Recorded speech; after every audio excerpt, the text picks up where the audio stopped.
Hi, I'm Becca, and this is my husband, Gabe. That's me. Welcome to the podcast celebrating Jack Russell Terrier dogs. And all the joys of companionship with canines of every kind. Each week, we'll explore all the heartfelt, humbling, and hilarious stories that only dog parents can truly relate to. We're Jack Russell parents.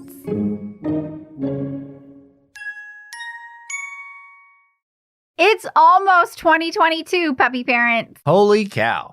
Another unbelievable year in the books. Yes, and for Christmas, we gave Carson a stocking with 3 really awesome toys in it. There happen to be 2 moose, one that squeaks a lot and another that crinkles. And there's a vine with 3 tomatoes attached to it. At first, I thought they were Christmas bulbs, but they're tomatoes. You still love them, even though it's not seasonal. He loved the tomatoes. So how this works is, in the morning, I did not have the Christmas stocking stuffed and ready to go. So I had to get in the studio closet without him knowing and lock him out. He knew the toys were in there for a long time. Yes, because we've had them for a while. And then I stuffed the stocking, cut all the tags off. And then as soon as I opened the door, of course, there he is. And he's jumping up for the stocking. And so I bring it into the kitchen and put it on the dining room table just so he can't reach it. And he is so excited. Seriously, like a kid on Christmas morning. And he runs into the bedroom where Gabe is still sleeping. And he's like, hey, guess there's something happening. And just the expression on his face, he was like, dude. Get up. It's Christmas morning. There's presents. Oh my gosh, he was so cute. And he was just so excited. I've never seen him that excited for toys. Yeah. I don't know what it was. And it was early too, like 6:30 still. And he was just wide awake. And ready to open presents. He never gets up that early for school. Christmas presents. So he got to unpack his stocking on his own, and it was super cute. And he loved all of those toys. And so, needless to say, our Christmas morning was full of joy and a lot of laughs. And to put this in context, in a normal morning, right, we wake up, he does his thing, eats, he plays for about 30 minutes, maybe an hour, and then he sleeps most of the day. Yeah. He played with those brand new Christmas morning toys for like 7 hours. Yes. I'm still tired. Yes. Talking about it. And eventually I had to just tell him, it's time to lay down and take a nap. And he knows what that means. And I had to say it over and over again. And eventually he did lay down for a nap with one of the tomatoes right beside him. And he hasn't gone potty without one of his toys in his mouth, too. No, yeah, he's taking them out with him. He's cracking me up.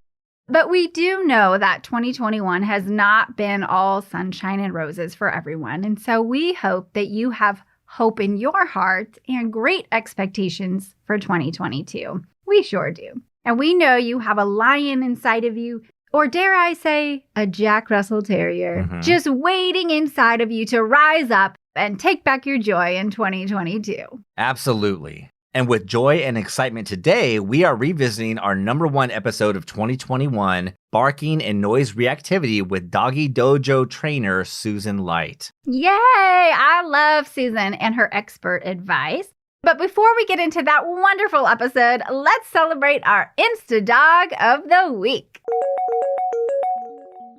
Yeah, so who do we have today? None other than Chase the Ace himself. You can find him on Insta at Chase_the_Ace_JRT. Don't forget the JRT. That might be the most important part. This is a new InstaDog account, and we need you all to go over to their page and show them some love and support by liking and following Chase the Ace. Absolutely. You got to get over there and show them some love. And let's start this segment by hearing from Bobby, Chase the Ace's puppy parent. Hey, this is Bobby, Chase the Ace's dad. We are first-time Jack Russell owners. He is being very patient with us. He lets us know pretty quick when we're doing something right or we're doing something wrong. He's a very special dog. I had no idea that Jack Russells were very fun, very loving, very caring, very kind, and a little crazy all at the same time. He does some stuff that makes you go, what is he thinking? But then he looks at us and thinks, what are they thinking? He loves our kids, even though Caleb, our little boy, is a human chew toy for him sometimes. And Kenzie is a snuggle buddy, and he likes going to the ballpark with all the attention he gets hanging out at the ballpark all weekend. My wife, who's not a dog person, But for some strange reason, she's always bringing him something home from the stores. Treats, outfits, sending me pictures. Do we need this for Chase? Do we need that for Chase? So I think she secretly loves him very much. Kenzie, you want to say anything? Yeah, he's really cute, and he likes to come up in my lap and get some head scratches and take a little nap. Hey, thanks for having us. I love that they're first-time JRT owners and that Chase has made his mommy a dog person, even if she won't openly admit it. I think that's what happens, right? The moms just fall in love with those baby puppies. They can't help it. Yeah. If you want to be as cool as Chase the Ace's humans, go over to our website, jackrussellparents.com/showcase, and leave us a voicemail. Now let's take a look at Chase's bio. It says, "Hi, I'm Chase the Ace," dog emoji. Nicknames, he has 2. "No, stop that," is the first one. And the second one is, "What are you doing?" That sounds about right. I never thought of putting that as nicknames, and that's hilarious. Yeah. Good job, guys. His favorite food, cheese, bacon, and ground beef. Yeah, that sounds familiar. And his favorite chew toy is his human brother. Ah, Yeah. yeah, when they're puppies, they love to chew. They chew on everything, especially you. Yeah. So, Becca, what's your favorite Chase the Ace photo? Oh, goodness. Let's see. I love the one when he's just a wee pup and he's standing on his back legs getting a piece of cheese handed to him. He's got this cute little bitty face. What's your favorite? I love the one where he's lying in his dad's lap.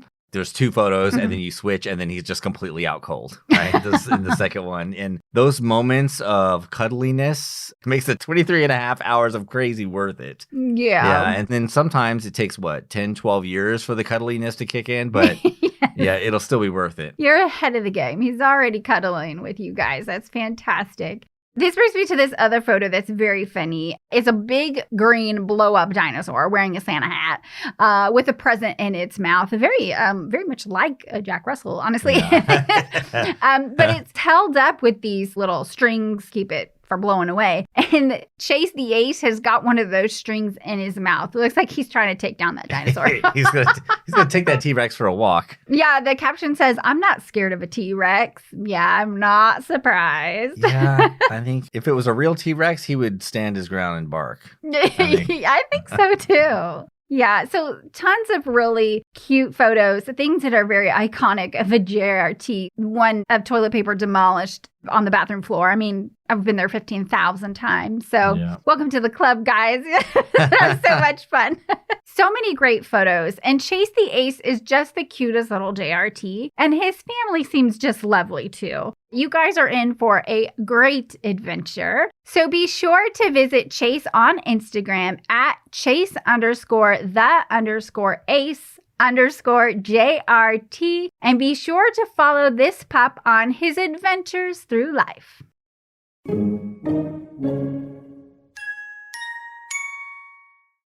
Now, Susan was kind enough to send us an introduction for the episode replay. Check it out.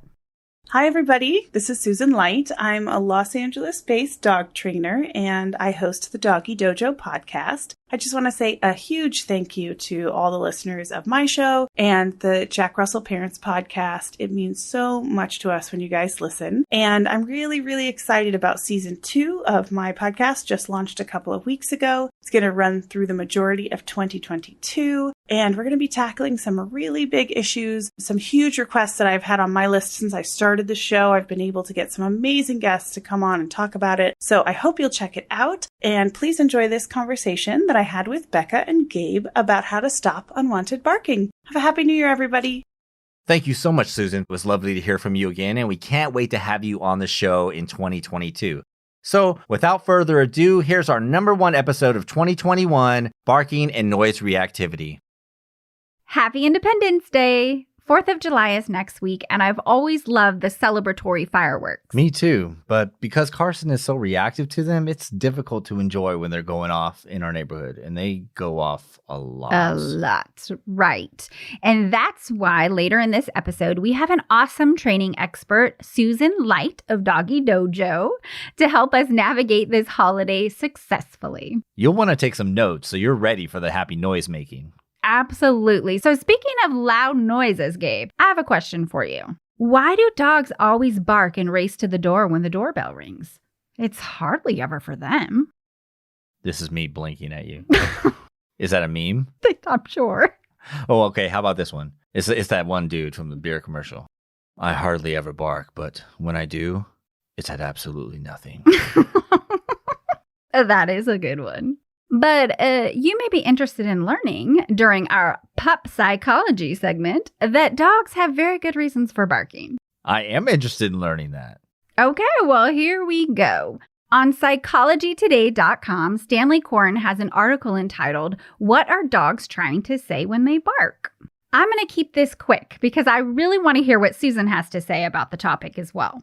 So Stanley says that the sounds that animals use to communicate with each other are different for different species, which I think we know, right? That's pretty obvious.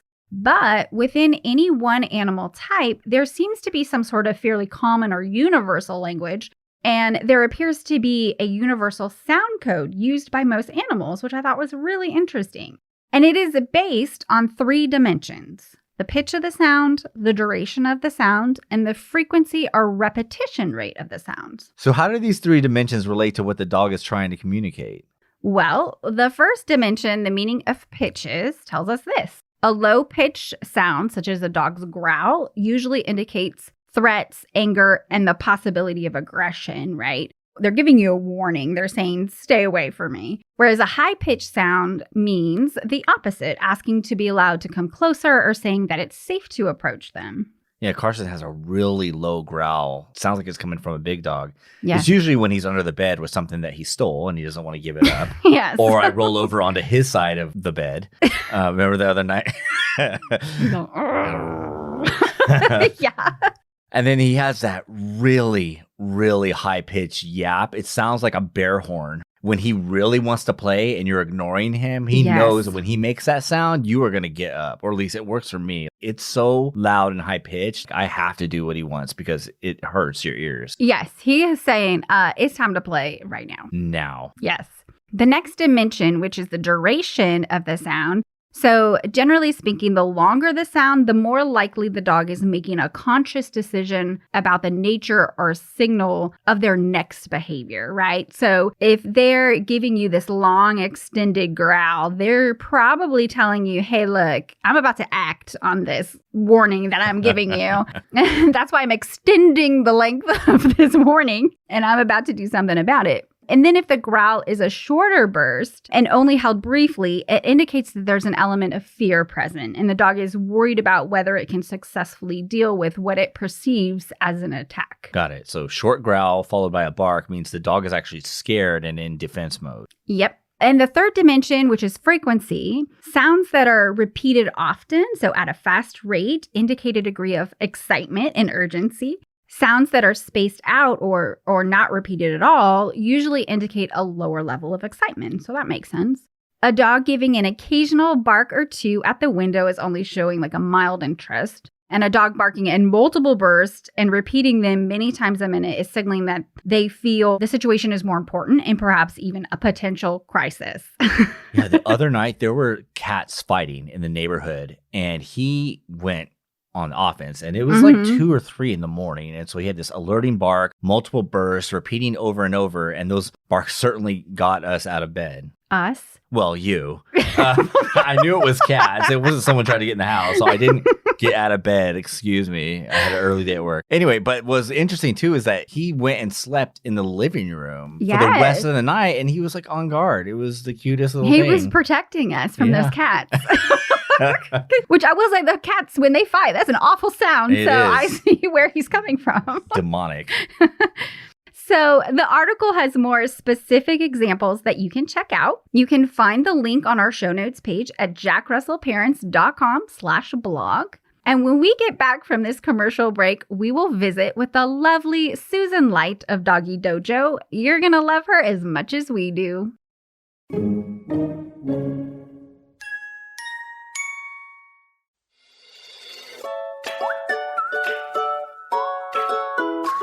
You know, I found the best way to meet new people is through our mutual love of dogs.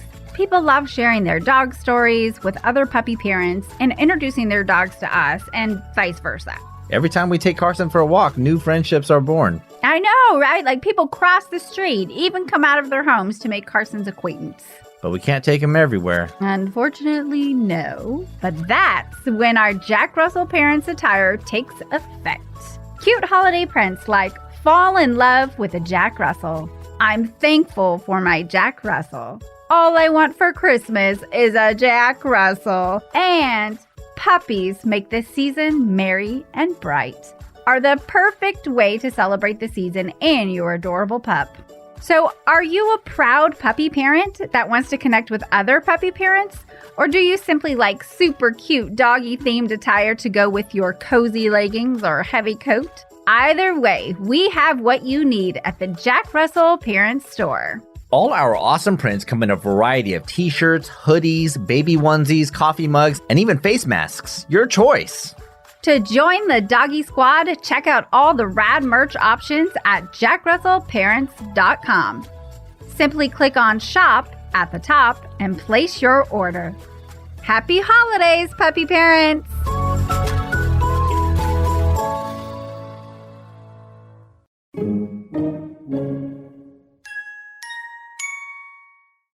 We have the privilege of speaking to Susan Light, a fellow podcaster and certified dog trainer from Los Angeles, California. Hi, Susan. Hi, how are you guys? We're doing so good.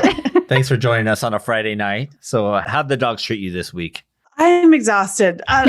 Crazy. But I love it. That's what I love most about my job, getting to see all the dogs. Oh, wonderful. Yeah, I bet. I know. So thank you so much for joining us on a Friday after a long work week. We really appreciate that. So it's so nice to have an expert in the house.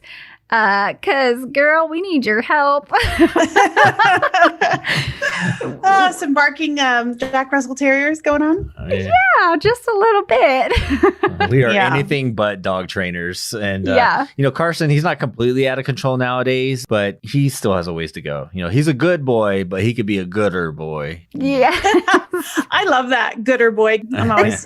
No, barking is super tough to deal with, especially for the small dogs, for sure. Yeah.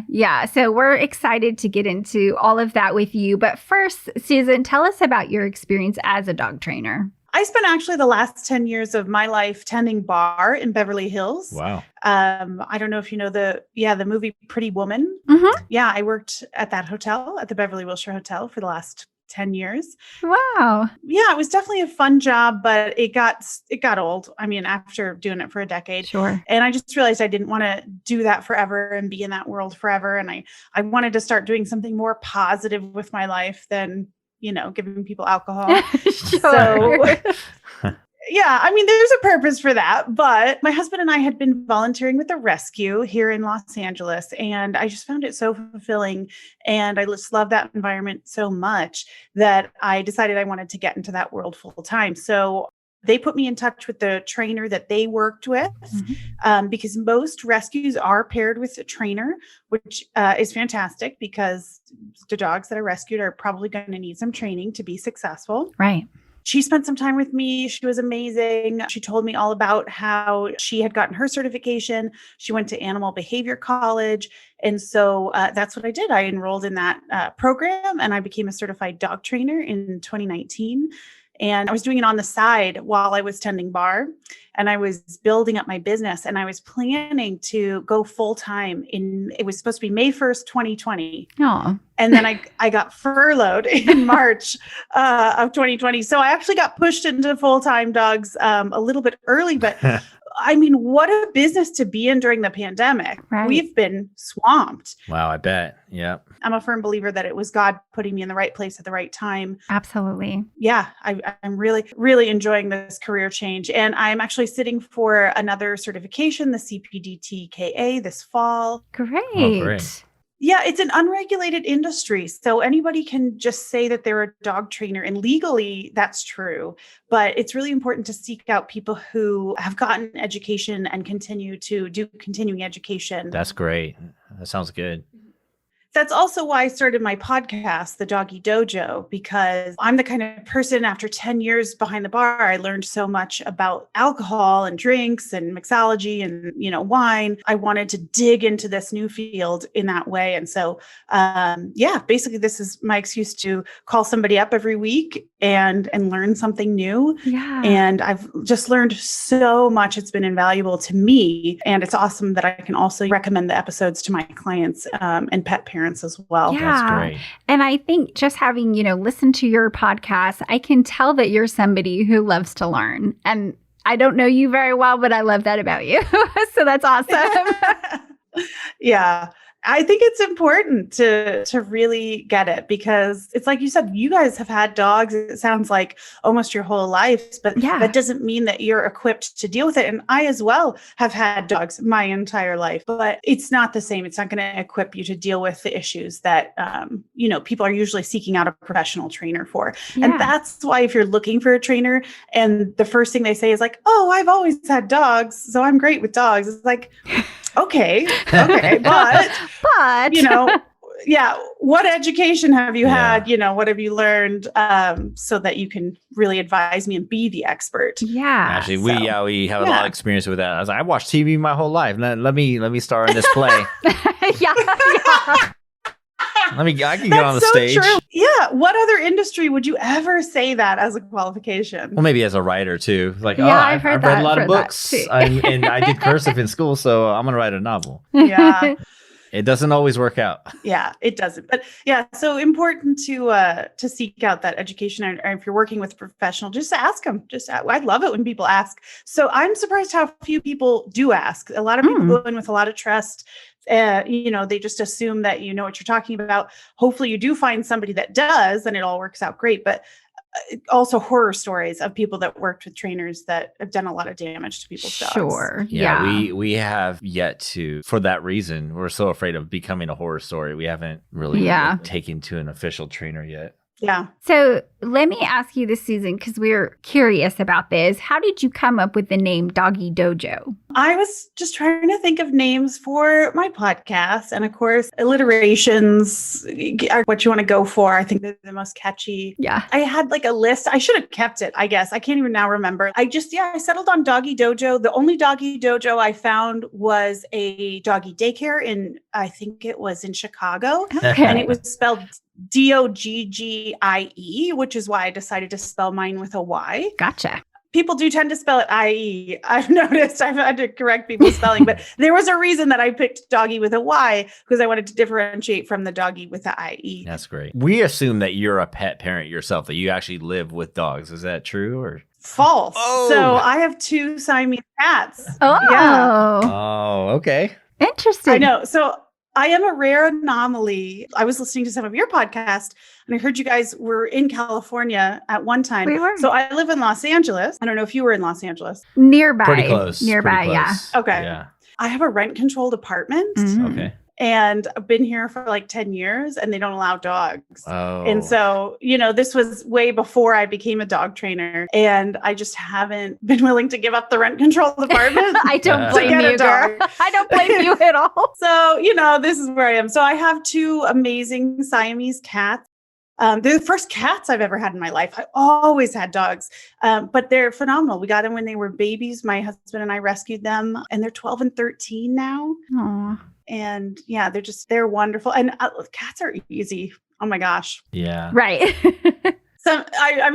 I adore dogs, but sometimes coming home and the cat just jumps in your lap and you're like, I don't have to take you for a walk. Mhm. All right. Yep. I find their snobbiness and independence hilariously entertaining. Yes. Yeah, they are different kind of creatures for sure. Well, we can't wait to hear your advice on a couple of topics that are clinging to our hearts like white dog hair on black sweaters, frankly, because the first topic being noise aversion or sensitivity, because our JRT, he barks incessantly at loud noises, like especially fireworks, thunderstorms, the trash truck, couple of weeks ago, it started to hail. And he was looking at me like, what are you doing to the house? I'm like, I'm not doing it. It's just he a only loud picks noise. the things that he like has absolutely no control over and that he couldn't like physically stop. He'll bark at that. Yeah. Right. Yeah. So our question to you is just what are a few ways to help teach our dog or everyone else's dogs to not react so crazy to those loud noises? You need to know why the dog is barking. So when they're having this reaction, I would call it like noise reactivity, noise sensitivity, they're actually afraid. Usually scared of the loud noise, right? So what you want to do is you want to deal with the fear and find some way to make them feel safe. And the way you're going to go about that depends totally on how severely afraid they are. Because if it's something where it's mild, it might be a training issue where you can use recordings and videos. Because again, you're talking, like you said, it's usually things you as a person don't have any more control over than the dog does. Right. You don't drive the trash truck. You can't bring it over for a training session. Right. Usually you're stuck using like recordings or videos or things like that to sort of simulate it as best as you can. And you just work to decondition them, their fear response. So finding a level where they can still learn, where they're still comfortable enough that they can be aware of the sound, but not react. So if the major reaction is barking or sometimes throw a tantrum, like they just sort of start flinging their little bodies around. Yeah. Like, oh, what's going on? He's like, he comes at us like, why are you making this noise? Stop it. You're bothering me. I'm like, I don't know what you're talking about. They're just trying to create some sense of control for themselves, some sense of, comfort. They're self-soothing. Some naturally calming and soothing things for dogs are licking and chewing. So you can use those recordings when you give a dog like a lick mat. Okay. And then you're playing the recordings and then you can up the volume a little bit, see how they're going because they're already doing this thing that's soothing. Oh. You know what I mean? So you want to keep them in that perfect area where they're hearing it, they're aware of it, because otherwise, it's not doing anything. But they're not reacting to it. Because if we've gone too far and they react to it, we call that being over threshold. And we want to keep them sub threshold where they can still learn. So that's if it's a mild fear, that's the way that you want to go with that. That's great. Actually, backtracking, the first thing you want to try to do is prevent it while they're a puppy through proper socialization. There's actually a really cool app called, I think, Soundproof Puppy that's made just for that. You can use YouTube. You want to be introducing your dog to tons of noises when they're in their major socialization period, which is like 2 to 4 months generally. Okay. It gets more specific than that, but basically from the time you bring them home, you need to start socializing them to people, to textures, to places, and to sounds. And so the best way to prevent those reactivity things is to just get them used to it. Because if you think about someone that like grows up near a train track, like they don't think anything of the train going by. Oh, that makes sense. Because they're just have been used to it forever. Yeah. So that's the best way. But guess what? That window is very short. And we missed it. So Exactly. So it's over that door. If you're in the place where that door is closed and it's mild, you want to do the desensitization. And then you can try calming collars and thunder shirts. Right. But if it's more severe, that's the point where you're going to want to see a vet or a vet behaviorist and get some medicines involved to keep them sub-threshold, especially because one of the only ways to work on a behavior is to eliminate the trigger through management. And if it's something like a thunderstorm or helicopters going over your house or things that you can't eliminate, you have to bring meds in to keep them under threshold because they're just rehearsing that fear and that anxiety. It's just going to get worse and worse and worse. Yeah, this is also interesting. And I love what you were saying about, I'm thinking of Carson, just having him lick, he has this bowl, right? We put some peanut butter in it and he could be doing that prior to me introducing these sounds. So I have attempted to, while he's freaking out about the thunder, to give him peanut butter. It just makes him more angry, right? Because so at that point he's over threshold. It's too much. Yeah. So that's a huge sign, them not wanting to take food.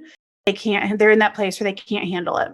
We used to make a lot of smoothies, and that blender is super loud. And we we did it all while he was growing up, and we could still use it. And he doesn't think anything about it. But that trash truck comes. It's down on the other side of the neighborhood, but he with a super hearing can hear it. Oh, yeah. We can't even hear it yet, but we know it's coming because he lets us know. So that's an instance of you accidentally socialized him to the blender. Yeah. Right. Great. The blender is fine. We need to bring that back because because I'm still trying to shed the holiday weight here. Stop.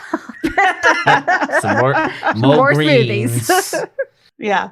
But so not being able to eat, cowering, Mhm. freezing, trying to hide, or growling and snapping and biting at you. Those are signs that it's severe enough. You need to get to the vet or the vet behaviorist. Gotcha. I was out of town once on business, and Rebecca calls me. She's crying, and he was apparently way over threshold because she's standing on top of a table, Bad. crying, calling me, saying, "I don't know if I can do Aggressive. this anymore." Oh, buddy. He's come a long way. Yeah. Yeah. Like there were those moments where like, I don't know if we can keep him, but we've pushed through and I'm so glad that we did because now most of the time he's just a sweetheart. But Yeah, that was years ago. It's really confusing. And this is something that, again, I didn't understand until I studied it. But this, crazy barking that seems so aggressive and towards something, they're actually terrified of it. And not always, but most aggression, and especially barking in particular, they're trying to scare it away. We call it distance creating behavior. They're trying to be like, get away from me.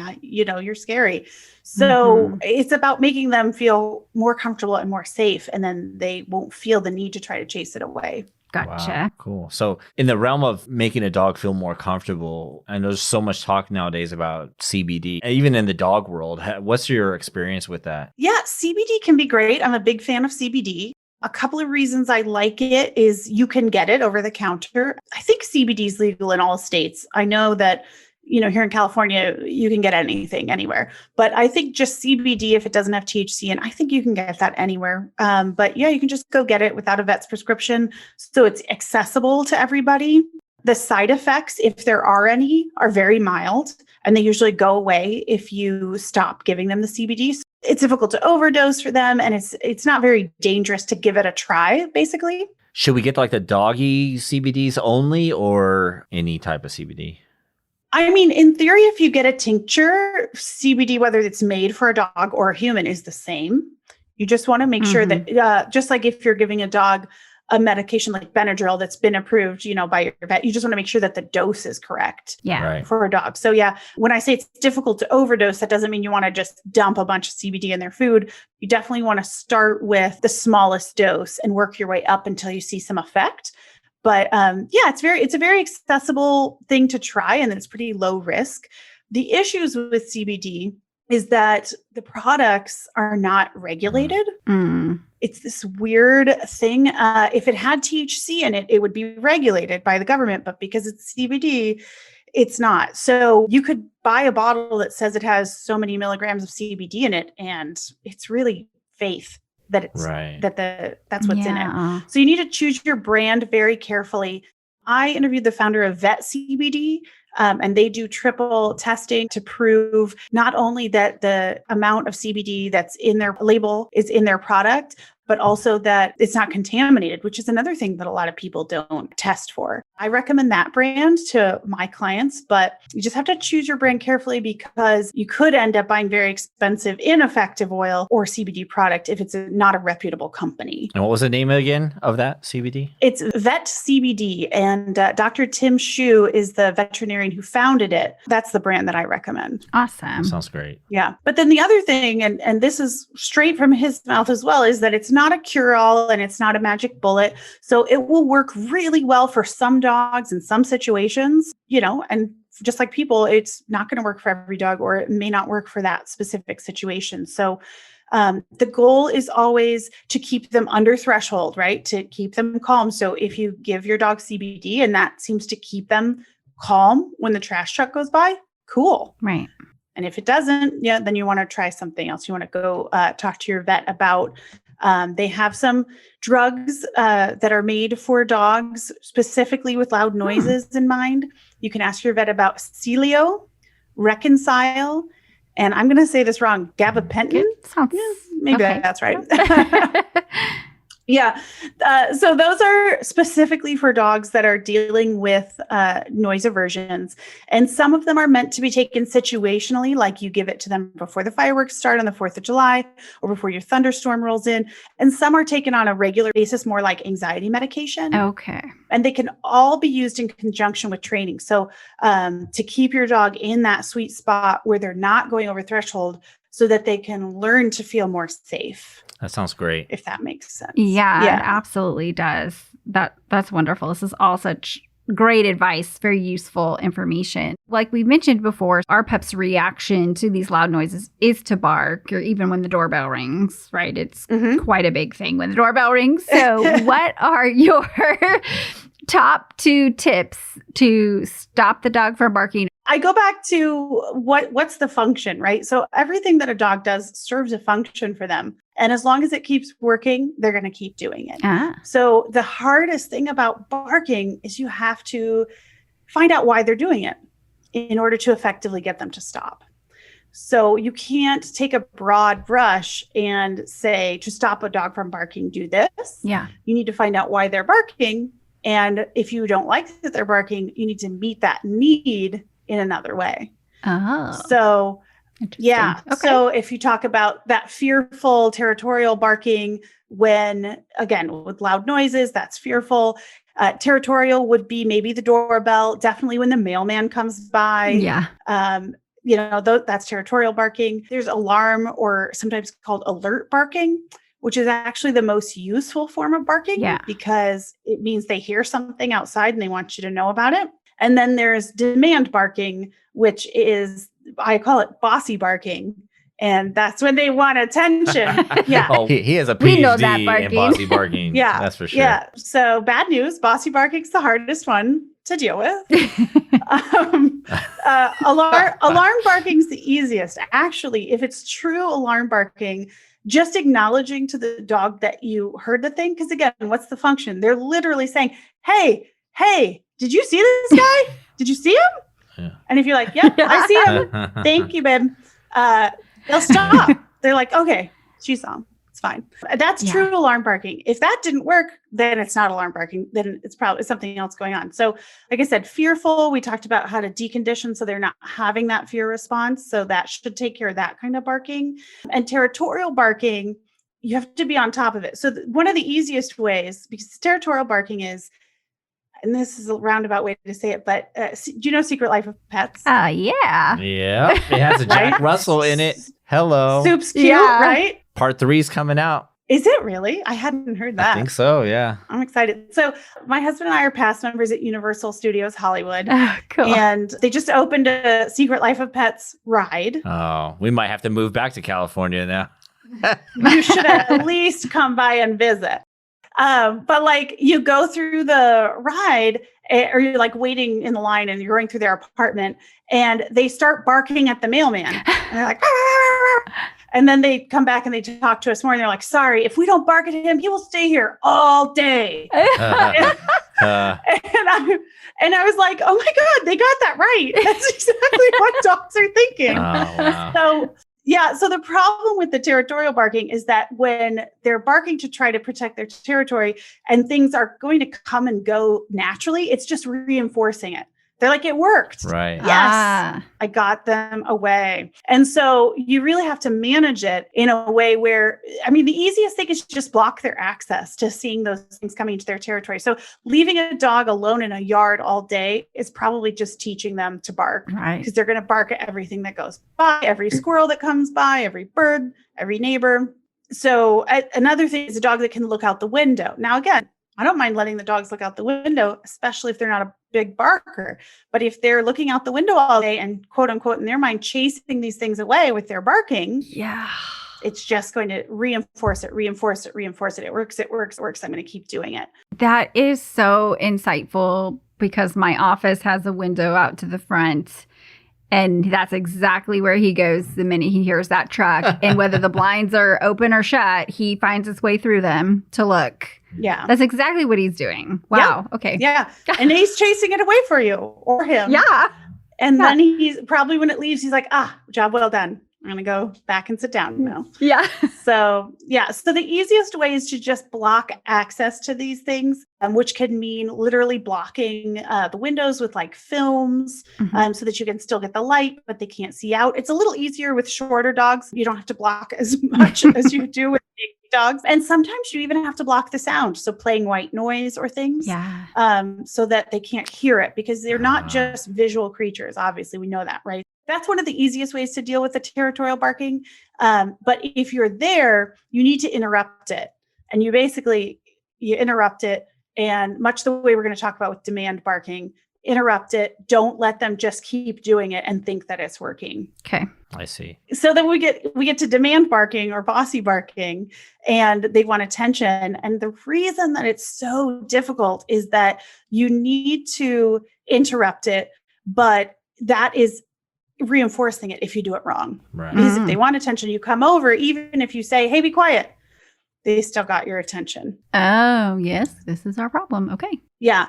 So this is the only kind of barking that in theory you could ignore and let it go extinct on its own. In theory. Yes. Yeah. Good luck. My eardrums would not hold out. Good luck. Okay. Yeah. So I don't necessarily recommend it. But the problem is a lot of people say that about barking. They're like, oh, just ignore them and they'll stop barking. And it's like, this is the only one that might be true, but I wouldn't go that route at all. So you need to interrupt it. You just need to be careful about the way you do. The timing is very, very important because, again, you want to reinforce them being quiet, not you coming over and telling them to be quiet. Okay. Yeah. It's a little tricky. So you want to teach your dog the command quiet. And this sounds weird. It's going to sound like you're giving them treats for barking. So when they start barking, you're going to like drop some treats from the sky. Okay. Just like, oh, that was weird. Wow. Don't look at them because you're not giving them attention, right? Right. Guess what they can't do while they're eating that treat? Can't Bark. In that moment, you say quiet. And that's how we're going to start to teach them what that means. And I know that sounds weird, but it's just the same way that we teach them what sit means. We put them in a sit and we say sit so that they learn that that's what we're talking about. So the same thing, we have to create the quiet before we can say quiet. Right. So, wow, they're eating that treat. So weird that fell from the sky. Quiet. Try to spread out little seconds in between the treats, right? Quiet, beat. Still quiet, they still get a treat. Still quiet, still get a treat. And then lengthening it. So that's how we work on quiet. I can't wait to try that. That's awesome. And then once you've done that a couple of times, you should sort of like once you've done sit enough times, you should be able to ask them to sit. And if they know what it means, they'll do it. You can test it by while they're barking, don't look at them. Don't look at your dog when it's barking, demand barking. Just say quiet. And if they're quiet, wow, here comes your treat, right? Yeah. And, you know, and if that doesn't work, I'm just going to get them a little bell to ring, you know, like we're on Downton Abbey. When you went to- Hey, I teach dogs to ring bells all the time. So the same thing with the territorial barking is you would interrupt them and get them quiet and try to keep them quiet until that thing leaves on its own so that they realize like, oh, I didn't bark and it still left. Absolutely. Yeah. Like I said before, I really can't wait to try it. I think that's going to be really effective because I've tried telling him to be quiet and hand him a treat. Yeah. Right. So then I think I have been rewarding the barking. And so. Yeah. Yeah. He's like, if I come over and bark at mom, she gives me a treat. Yeah. Yeah. Yeah. That's exactly right. Quiet is one alternate behavior that we can teach, but we can teach them other ones instead of barking as well. We can teach settle on a mat, go to bed, or I like to teach just like a more polite way to ask for attention, like a nose bonk or chin rest. Oh, yeah. So that's another thing where if they're barking, you can ask them for that behavior instead. And if they have this, more polite way to ask for attention, or again, if you can't give them that attention, say, oh, I can't right now, go settle or go to bed. Just an alternate behavior that's not barking. That's great. Those are awesome ideas. So if there's one thing you can impart to our audience, our fellow puppy parents about your brand, what is the one thing you'd want them to take away? My training method is just positive, reward-based, science-based, trying to open the lines of communication. We just misunderstand each other sometimes. Yeah. Like the dog is trying to tell you what they want and you're trying to tell them what you want, and everybody's just frustrated. And if we just had the collars from up, Yeah, absolutely. Yeah, right. they could talk to us. That'd be great. That'd be great. But in the meantime, yeah, we try to do our best. So sometimes it's just about opening those lines of communication, which can be a really beautiful thing. That's wonderful. So, Susan, how can listeners connect with you about your training services? Sure. I'm on Instagram at SusanLightLA. And my website is www.doggydojopodcast.com. And it's DOGGY, dojopodcast.com. And I'm local in Los Angeles if people are looking for in-persons, but I can also do virtual sessions as well.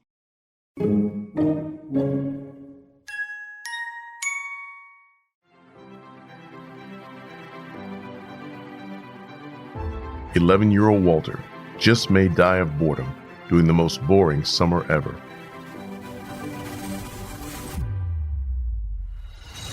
While exploring an abandoned garden, Walter discovers a mystical elf world where all dead plants spring to life at his touch. The downtrodden elves think Walter is there to save them with his new life-giving powers, to defeat the wicked Ichabod van Snothoof before he sucks everyone's joy dry with his never-ending list of rules. Walter will need to use his best power yet, his imagination. In a dying, oppressed world, one boy has the power to bring freedom and life. Walter Plume and the Dehydrated Imagination will take you and your middle grade reader on a thrilling journey while igniting the depths of your imagination. Boys to Book says beautiful imagery leads to spectacular world building in this fantasy that will leave the young reader glued to the pages. Relatable characters add to the magic of the story with never a dull moment. Get your magical fingers on a copy of Walter Plume and the Dehydrated Imagination by Rebecca Lynn Morales, now at Amazon.com. Find out more at walterplume.com. Let Walter and his story awaken your beautiful and creative imagination.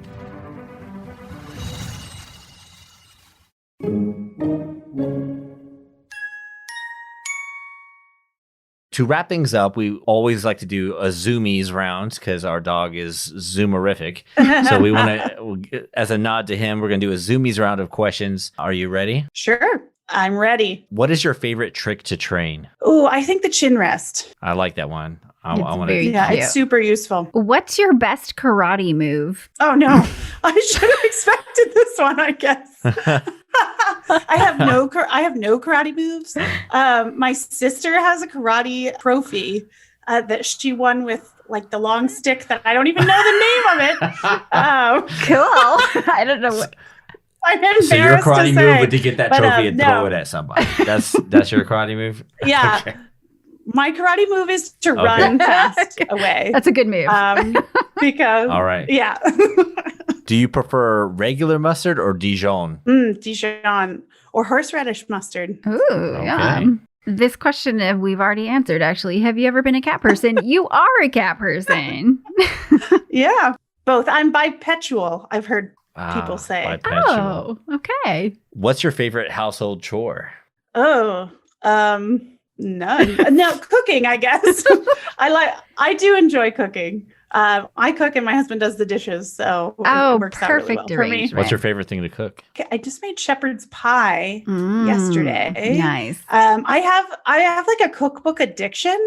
I have so many cookbooks, and I probably only cook 1 or 2 or 3 things at the most out of any given cookbook. Nice. But I'm like one of those weirdos. I'll sit down and I'll like read a cookbook. Oh, yeah. Just like flip through and like drool over things. So at the beginning of the pandemic, I was like cooking super elaborate things, and it's just a fun way to kill time. You're like, I never spent 3 hours making it, and suddenly you had this time, you know? Right. Yeah, absolutely. That's so cool. So for TV, do you prefer reality TV or scripted? Scripted. Sitcom or drama? Oh, sitcom, 1,000%. What's your favorite sitcom? I've watched Big Bang Theory probably 8 times through, like all of Nice. I have every episode of Friends on DVD. Awesome. All right. Last Zoomies question. Team Daniel LaRusso or Team Johnny Lawrence? Should I know who these people are? We figured that might be an answer. I'm sitting here being like, oh no. It's okay. Okay, so you have some homework, Susan. You get to watch The Karate Kid. Oh my God, my husband will kill me that I missed them. Oh, okay, all 4 Karate Kid movies, including the Hilary Swank one, and then all 3 seasons of Cobra Kai. Ironically, I've seen all of them. He's made me watch all of them, and I Good man. didn't even retain their names. Oh, he's gonna kill me. I'm heartbroken. So I'm a Miyagi. I'm a Team Miyagi. Can I be? Yes. Yeah, All yeah, right. Then that absolutely. puts you on Team Danielle LaRusso. Okay. Okay, All that's right. what I think. But yeah. Good Oh my choice. gosh, this was so much fun talking to you guys. Thank you. You too, Susan. Oh gosh, it was so fun. And just thanks for taking your evening to hang out with us. My pleasure. Thanks for having me. Puppy parents near and far, be sure to connect with Susan at doggydojopodcast.com. We enjoyed our time with you today, and we hope that you found a nugget of information to make life on the 4th of July holiday or trash pickup day better for you and your pup. See you on Thursday for the next Zoomies-ode. Did you enjoy this episode? Did you learn from the content? Or did you just have a good, relatable laugh? Well, now what? It's time to subscribe, follow, keep listening, and give a positive review on the Apple Podcast app. Then share the podcast with other puppy parents. This will allow us to connect you and your friends with fun, dog-loving content week after week. Until next time, this is Becca and Gabe, the Jack Russell parents. Say bye, Carson. We'd love to connect with you online at jackrussellparents.com or on Instagram, Facebook, and Twitter at JRT Podcasts. That's at JRT for Jack Russell Terrier Podcast. The Jack Russell Parents Podcast is produced by Earball Audio. Jack Russell Parents is brought to you in part by Super Chewer. From the makers of BarkBox, Super Chewer is a themed monthly delivery of toys and treats made especially for dogs who play harder and demand a challenge. Simply go to jackrussellparents.com and click the Super Chewer link to enjoy their great offers while also supporting our podcast.